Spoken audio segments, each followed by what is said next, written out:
This video is sponsored by Surfshark. On April 11th, The Hollywood Reporter ran a piece in which they argue that Star Wars The Mandalorian and Star Trek Picard, both in their third seasons, have switched places. For the first two seasons, The Mandalorian was embraced by the audience, while Picard was anything but. In Season 3, however, that flipped. Now it is Picard that is near universally embraced by fans, picking up more viewers for each passing episode, while the audience has turned on The Mandalorian over a massive drop in quality, and from what we're hearing, it is losing viewers by the millions. In the case of Picard, we know what caused the dramatic increase in quality. Star Trek Supremo Alex Kurtzman creatively checked out of Picard to oversee Clarice instead. He kept his on-screen credit, but creatively, Kurtzman's absence allowed Terry Matalas to right the ship and take the story to where it arguably should have been from day one. But could something similar have happened on The Mandalorian? Could Jon Favreau, who made the first two seasons the fan favorites they were, while still receiving credit, creatively have checked out in Season 3? There is evidence to suggest he just might have, and that Kathleen Kennedy and her acolyte Dave Filoni are now creatively running the Mando-verse into the ground. In order to put that evidence into context and explore the implications of it, I will begin this editorial by revisiting the origin of The Mandalorian and Jon Favreau's rumored intention with it. The one big mistake Bob Chapek did, and where the Mando-verse is likely to be headed now. The combined disappointment of The Mandalorian Season 3 and the announcement that Rey is returning for another movie is so bad that even the announcement that Lars Mikkelsen will appear as the fan-favorite Thrawn fell completely flat. Such is the despondency with Star Wars fans right now. Looking at the totality of what Disney is putting out, it is no wonder that people throw their hands in the air, cancel Disney Plus, and take to the high seas for their latest Star Wars or Marvel fix, which at this point, many watch out of obligation only. But to be clear, neither Midnight's Edge nor our sponsors condone piracy, even if Jon Favreau might have checked out. You see, not only is piracy wrong, you would be exposing yourself to endless spyware, tracking software and other malware out there on the high seas. And that's on top of all the data that could be stolen from you during all of your regular browsing and sold to third parties. Have you noticed all of these spam and scam emails you're getting? Well, they got your email from those third parties, that's how that happens. There is a fix for all of that though. To protect yourself, you need to protect your data, and a good way of doing that is through a VPN, such as the one delivered by this channel sponsored, Surfshark. A VPN, or Virtual Private Network, is a privacy protection tool which guarantees instant online safety and encrypts all data sent via the internet, thereby protecting your data and you. But there's more. Surfshark allows you to bypass geo-blocking restrictions by changing the country you access the internet from, which gives some great advantages when it comes to streaming. For instance, you can access 15 different Netflix libraries, all with a different selection of movies and TV series, simply by changing your virtual location. Which is easy, because Surfshark has over 3,200 servers in more than 100 countries around the world. Outside of the US, Star, the international version of Hulu, comes bundled with Disney+.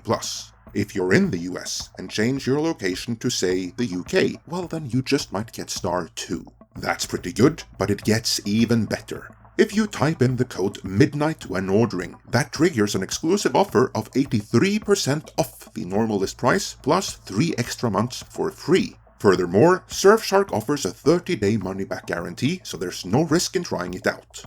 Do check out the link in the description below for further details and to order. Thanks to Surfshark for sponsoring this video, and with that, let us go back to the beginning.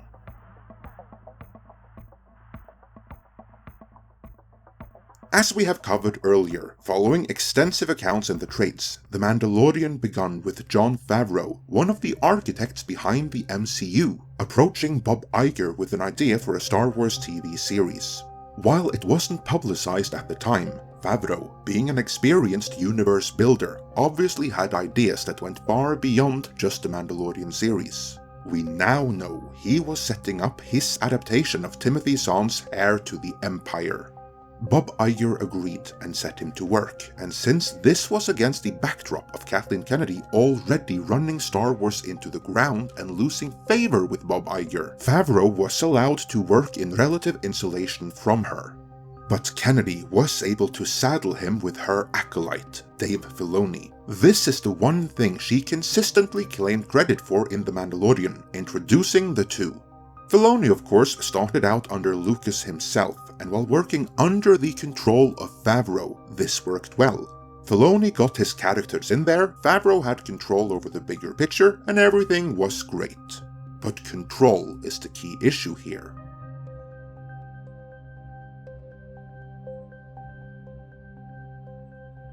Remember, this was in the aftermath of Bob Iger taking power away from Kathleen Kennedy, even telling the trades that where Star Wars is concerned, the buck stops with him. Iger couldn't outright fire Kathleen Kennedy despite her mismanagement, but he could banish her to work on non-Lucasfilm projects, which he did, and that is how Children of Blood and Bone came about. Jon Favreau, meanwhile, was allowed to work on the Mando-verse in relative insulation from Kathleen Kennedy, and the relation between the two was not a good one. Let's talk about George and all of, because I don't think people understand.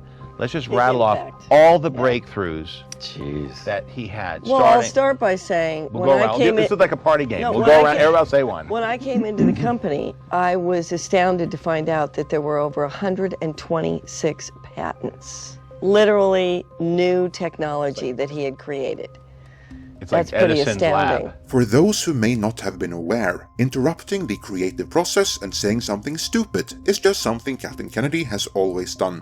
I remember Kathy came into the room with her steno pad and her pencil, and she was horrible at taking notes, and she was terrible, and she didn't really know how to do it very well. But what she did know how to do was interrupt somebody in mid-sentence.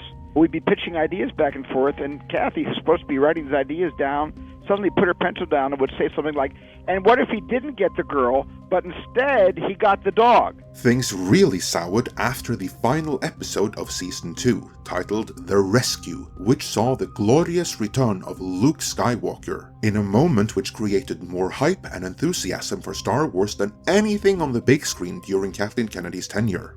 This was when rumors started flying that Jon Favreau's secret intention was to erase the entirety of the sequel trilogy from the timeline, but sadly, this also corresponded with a shift in power back to Kathleen Kennedy.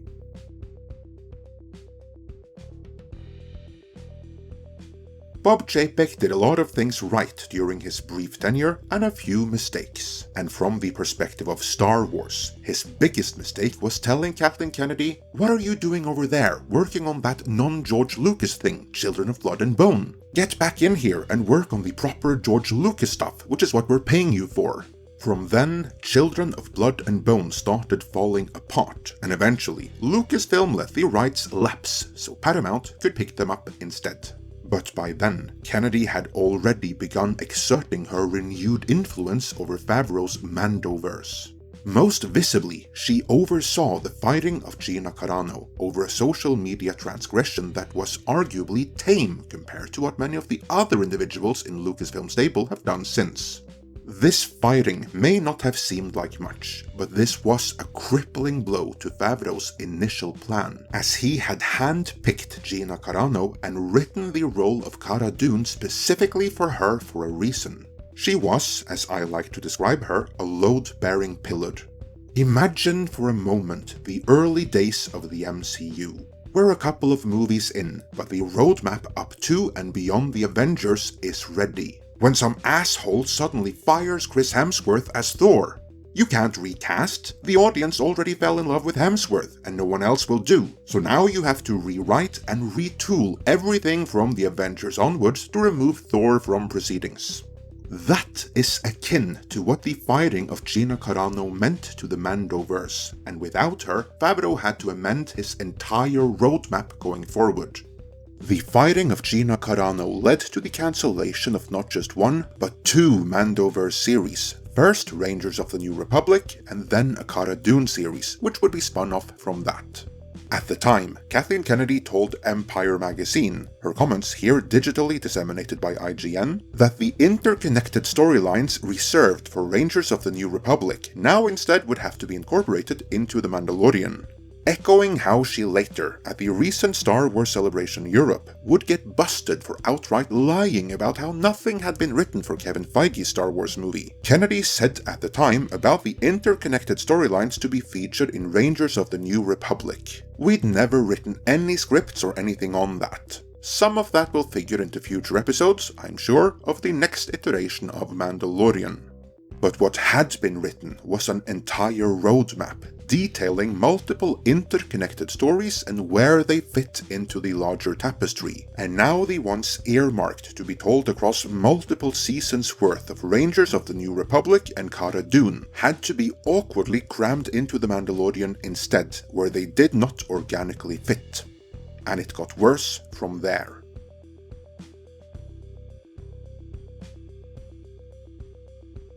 We have touched on some of this already, but this is where we enter rumor territory proper. Please be advised that what follows is rumors that either have been supplied to us by sources with alleged knowledge of the situation, or which are already out there in the ether, but which either way cannot be independently verified, and therefore must be taken with the requisite amount of salt and be treated as rumor. Kennedy is rumored to have begun exerting influence over the Mando-verse starting with the Book of Boba Fett. Many things went wrong with that series, and as we saw in our post-mortem of it, some of that was undeniably due to Jon Favreau himself, but that several episodes of it were spent on The Mandalorian and on undoing the Season 2 finale by bringing Baby Yoda and Din Djarin back together again was all Kennedy. This represented another torpedo in the bow of what Favreau intended to do, thereby subverting The Mandalorian from Season 3 onwards. Being a consummate professional, Favreau will not express his frustration to the public, but behind the scenes, he has, allegedly, been frustrated by an emboldened Kathleen Kennedy so much that he creatively is rumored to have checked out of proceedings. From Season 3, Dave Filoni is allegedly the one showrunning, though he is working from Favreau's roadmap, albeit in a form that has been altered by Kathleen Kennedy's notes. Case in point, the titular Mandalorian no longer refers to Din Djarin, but to Bo-Katan Kryze. The series, now being female-led, is a Kathleen Kennedy hallmark. As we saw in our previous video, Star Wars being made even more female-centric was one of the main takeaways from Star Wars Celebration Europe. Under Kathleen Kennedy's direct supervision, Dave Filoni will reportedly continue to run the Mando-verse, up to and including the recently announced feature film. This is the movie that Dave Filoni is set to direct and which is intended to once and for all end what Jon Favreau started. Outside of character creation and the roadmap, Jon Favreau is rumored to have little further involvement with Star Wars at this point in time. In an interview given in conjunction with Star Wars Celebration Europe, Kathleen Kennedy spoke of this movie and of the Mando-verse. And to help illustrate the importance Jon Favreau and Dave Filoni respectively have going forwards, we prepared this supercut with each reference to both men. I think people are really excited for Dave Filoni. And we sat down and talked with Dave about it. You know what we're seeing, and Dave talked a lot about this. Obviously, Jon and Dave. You know, I wouldn't do it without Dave. Yeah. I mean, Dave created so much of what was in Clone Wars and Rebels, and well, that's really building toward what Dave's doing in the feature space.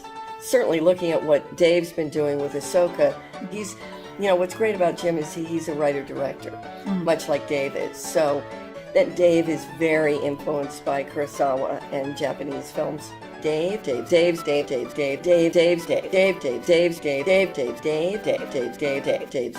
Not much love to be found for Jon Favreau there.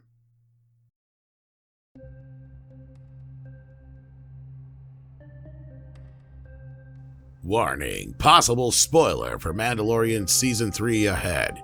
You have been warned. In episode 7 of The Mandalorian's 3rd season, Jon Favreau's character Paz Vizsla, the rather bulky Mandalorian, fought bravely, but was in the end overwhelmed and killed off by the evil Red Imperial Guards from the sequel trilogy. Like the beggar with the note that said, "I tried," in the intro to Joss Whedon's cut of Justice League, this could be a creator sending a meta message to the audience. So, is that it? Is there no hope?